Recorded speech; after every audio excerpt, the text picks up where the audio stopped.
Hi everyone and welcome back to V's Budget. For the returning subscribers, then welcome back. And if you're new to the channel, then hi, my name is V and I'm a single mum of one trying to live her best life on a budget. This channel is all about planning and budgeting. So if you're interested in this topic, then I would love for you to stick around and please consider subscribing and liking this video below. So today we are looking to budget for the month of August. And yeah, there's nothing really left to say. We're budgeting for the month of August. So without further ado, let's get into it. Okay, so I have written down the categories because otherwise it takes a little while. And this is my little budget sheet and nothing special, just did it out of necessity. I will start with my predicted income, which is my salary. This is for my full-time job. I don't have any other income or don't receive anything else outside of my salary as a payment. And I predict this month it will be £3,514.88. Saying that, there may be a slight chance for me to get a little bit of extra money, but I don't know when that will be. If you remember maybe watching a couple of videos ago, I talked about how our holidays was a bit of a drama. And one of the reasons why that was is because our return flight was delayed 24 hours. And obviously we are entitled to compensation. I don't know whether it's the 400 euros per person or 600 euros per person looking at Turkey. But I called TUI today and they confirmed that they've escalated my sort of form and that I should be receiving that money. Now, I don't know whether it'll be in this paycheck or whether it'll be in the September one, but at some point I will have a little bit of extra money coming in. But I'm not counting for it for this paycheck. If then, as in when I plan it, if then I do get it this month, then obviously we'll deal with it when we do our weekly allocation and I'll show you how I allocate that out. But for the purpose of this exercise, we will look just at my salary and the expenses that we have every month. So we'll start with my mortgage. My mortgage is a fixed rate until May next year of £829.49. Netflix is £10.99. My water bill, which is £27, that's just for myself and my daughter. Life insurance is £52.32, and that does include critical illness, in case anyone is wondering why it's so high. Pet insurance is £25.50. My cat is 14 years old, so it does tend to go up quite a bit every year. But next year I will look and see if I can find a better deal. But I don't expect to be paying anything below £20 anyway. Apple storage is £2.49. Cat flea treatment, I get it every month through the post via Pets at Home, and that's £4.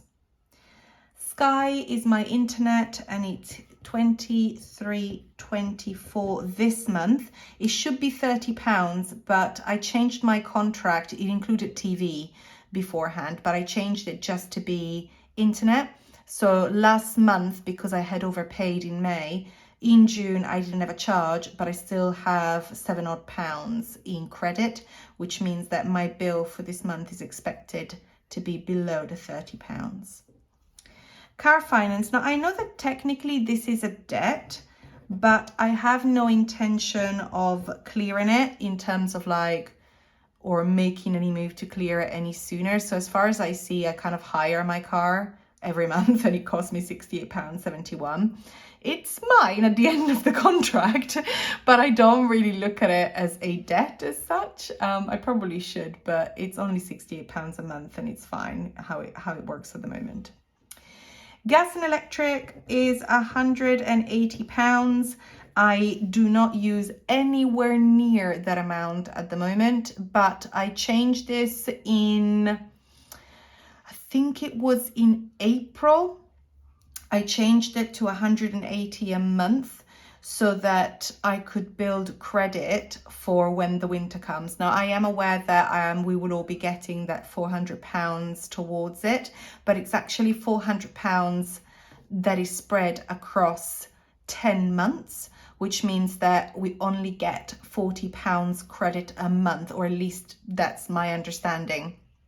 So £40 with how much the rates are going to be including is not that much, so I didn't want to get caught out. So I'm building a bit of a credit. I don't expect to be putting the heating on for another couple of months, so I think August and September it will build up, and I think potentially I will probably need to start putting the heating on maybe some evenings. Normally it's at the beginning or middle of October, but we'll see where we get to. Council tax is £123. Bank fees for one of my accounts is £2, but I'm happy to pay it because I get quite a bit of cash back. TV license, I have no idea why I'm paying it. I've not turned on the BBC for over a year, but you know how it is. I probably need to look at that. But it's £13.37. Childcare, I've put it there because I feel like this is a bit of a milestone.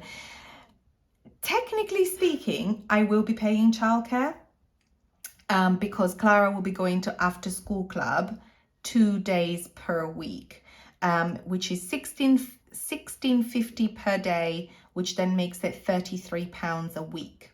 Now that £33 a week times the however many weeks, because you pay the invoice at the beginning of each term.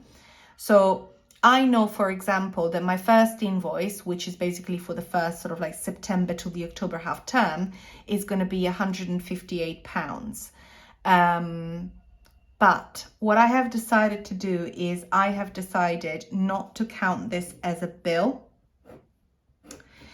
And instead, I am going to build it via a sinking fund. Because what I was thinking about is that I've got a lot of stuff that is school related. I have got the childcare, I have got summer camps that potentially I will need to put my daughter in, I have got a school uniform, and I have got the £60 yearly voluntary that are not really voluntary fees that I need to pay to the school. So what I have basically done is I've added it all together and rounded it up a bit. And basically I need to put away £1,900, right, over the course of 10 months. I didn't give myself a year because technically speaking, the majority of the bulk will be over the 10 months. So I thought, you know what, I'm going to divide it by the 10 months. So essentially what that means is that every month I need to put away £190. But I didn't want to put £190 there because technically it's not a bill. So what I'll do is I will put £190 into a sinking fund every month, and that will cover the childcare. It will also start me off on saving for next year's uniform. It will also cover the yearly school fees, and it will also help me cover when the time comes for the couple of weeks of potentially summer camp that I will need to put Clara in. So this is to mark that childcare will come off my bills. That doesn't mean that I am not paying for it. It just means that it comes out of another area. But I felt like it was a bit of a milestone to discuss. So that's why I put it there. Mobile phone is £10. And finally, if you've watched my previous video, and if you haven't, I'll link it at the top now. But if you haven't, that you would have known that when I was looking at my sinking funds and talking about my car insurance fund, I was saying that I was worried because I had got a fine. In fact, I got a fixed penalty notice for doing 26 in a 20 zone that I thought was a 30 zone, but never mind. And what the fixed penalty notice is a £100 fine and 3 points off my license. Now, I currently hold all my points, and I know that when you get points off your license, your insurance increases. Now, I've only had my license 5 years, so 3 points off my license could probably quite a hit. So I was saying in my previous video that I was concerned that I wasn't going to save enough. However, I have an update. I actually rang the Metropolitan Police and I asked why I wasn't offered a speed awareness course, because Although I knew that I was over the 110% rule, I was doing 26 in a 20. It's not like I was doing 40 in a 20. And I was very nice about it. You know, I did say, I was like, look, I'm really sorry. You know, it's totally my fault, but blah, blah, blah. Anyway, guys, turns out it was completely my fault. I had forgotten to put my license number on the paperwork when I sent back the form. And when you do that, or when you don't do that, you automatically get issued a fixed penalty notice. So the lady said, thank goodness you rang, because now I've found your details on the DVLA website. I have put the fine on hold.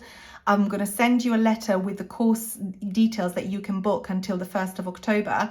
And then I'll make myself a note on my system whereby if I check on the 1st of October and you've done the course, I'll annul the fine and the points of your license. So I still have all my points. Yay!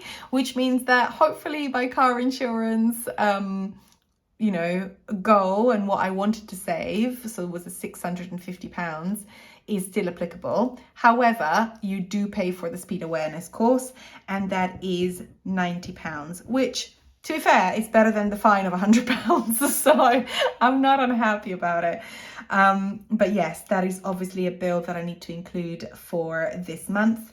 And then finally, and I'm going to put it down here, I am also planning for a £30 buffer that I normally put in bills and not savings, because I feel like, to be honest, it pretty much gets used every month one way or another. So there we go. So if we subtract all of the bills, that comes to, well, all the bills, the total is £1,492.11. And if we subtract the 1492 from the 3514, then we get a leftover of £2,022.77. So now what we're going to do is we're going to look at debt. Now, I mean, I've got the car loan and I've obviously got the mortgage, but the only thing I have is the credit card. Now, currently my credit card has got a balance that includes, one, my side of the holiday to Turkey, two, my travel, basically because I ended up in hospital in Turkey. I ended up having to pay £1,200 because I couldn't contact the insurance company. So I paid for it myself on the credit card, and now the insurance is processing the claim. So I should have that money back to clear that out, so it's fine. And I have been slowly paying off the balance, basically, of my holiday. So I only have about £500 left to pay, which means that for this month I am going to budget £150, and by doing that it should leave me about a balance of about £370 to clear, and that will be clear between the month of September and August will be then the last payment. If I do get that money from TUI, then part of that money will go towards paying that credit card bill, so I can get back to zero. I'm not worried about it. It's a 0% credit card, so I am taking my time with it. I'm just paying sort of like, obviously quite a bit more than I need to. I'm doing more than minimum payment, and I know that I'm going to be clearing it by October no matter what. But yeah, it would help to have that little bit of money so I can just clear it quicker. So that's the credit card. It's £150.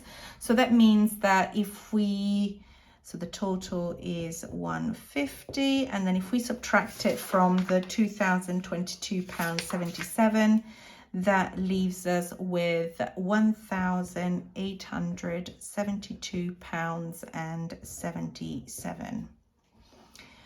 Now, savings, normally I would pay for both myself and Clara. However, it is a 5-week month this month. So things are a little bit tight. Not tight as in like, oh, I'm struggling. But if I want to allocate all the money that I want, I might not be able to give myself some savings. So no matter what, I will always put £50 towards Clara. But what I don't want to do is plan to put £50 for myself and then having to claw it back. So for the purposes of this exercise, I'm only counting the £50. And then, like I said before, if I get any bit of extra money from TUI, then obviously I'll put some in savings as well. But it is what it is. So that means it leaves us £1,822.77. We then have the last two things are sinking funds and spending pots. And this is where it gets quite interesting, guys, because actually my sinking funds and spending pots are pretty high numbers.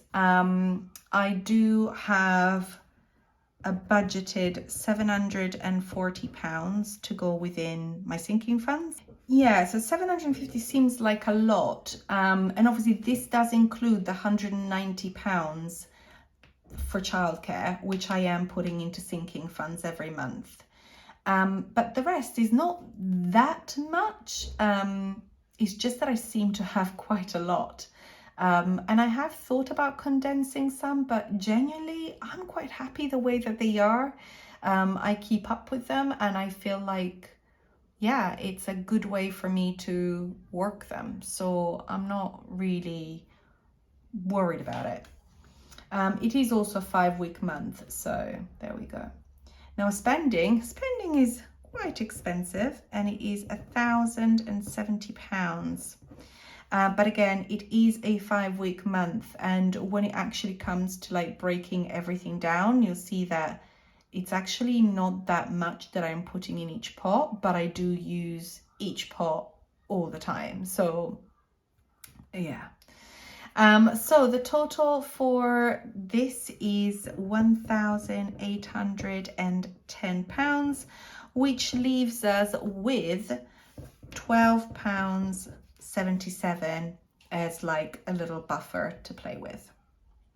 So yeah, so these two are quite a lot. Like if you're looking at that, I've got 1,810, but my bills are 1,492. Now, if you're going to think of it this way, technically speaking, that 740 is basically like savings, right? They're short-term savings. That's technically what sinking funds are.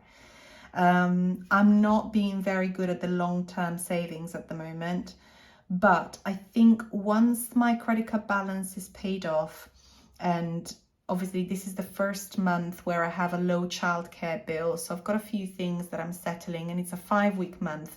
I think you'll find that from September onwards, I'll be able to start putting away a little bit of extra money, which means that I can actually like think of my long-term goals as well as my short-term ones.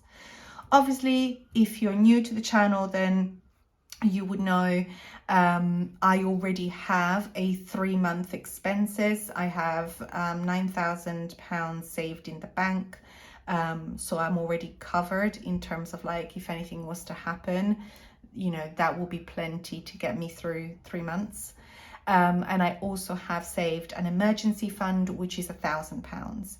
So that's why I don't have such a big focus on, you know, sort of long-term goals like that. I will do from next year. Somebody actually asked me a really good question in my previous video. Actually, her name is a brown skin girl. She has a YouTube channel as well. Do go and check her out and give her some love. She's fab. And she did ask me a question. She was like, you do like, you know, you're super organized and you do like all of your like stuffings and stuff, but why don't you do any savings challenges?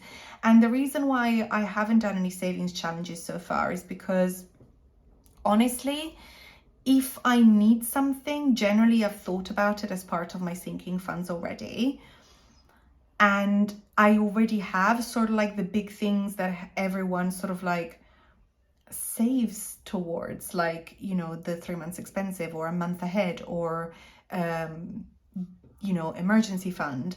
And if I was to do a savings challenge for things like a holiday or a Christmas, I've already allocated a yearly budget to it, and all I do is I take the yearly budget, I divide it by 12 months, and then I work out whether it's a 4 or 5 week month and therefore how the amount gets divided. That's really how I do my budget. It's pretty straightforward. So I kind of already know. I'm not the kind of person that gets motivated visually. However, saying that, I am going to challenge myself. And I have decided that because I've got a little bit of extra money to play with towards the end of the year, from next year, I am going to do a little saving challenge, and I'm going to do it for myself to treat myself, because although it looks like I have, when I save a lot and put a lot of money away, I actually never really save a lot for myself. Like if I want to get myself like something really nice, or I've always wanted like a new wardrobe, for example, not like a physical wardrobe, but like buy new clothes. And I've always thought, oh my gosh, if I could just have like £500 to just go and like spend. So maybe that's what I'll do. Maybe it will be a challenge to do myself, and maybe I could use what I've got left over in my spending on a weekly basis to try and fill it out. So yeah, watch this space. Anyway, guys, this is my budget with me for the month of August. I hope you enjoyed it, and I hope it wasn't too long. So yeah, stay tuned and let's see how I get on. Until next time, bye.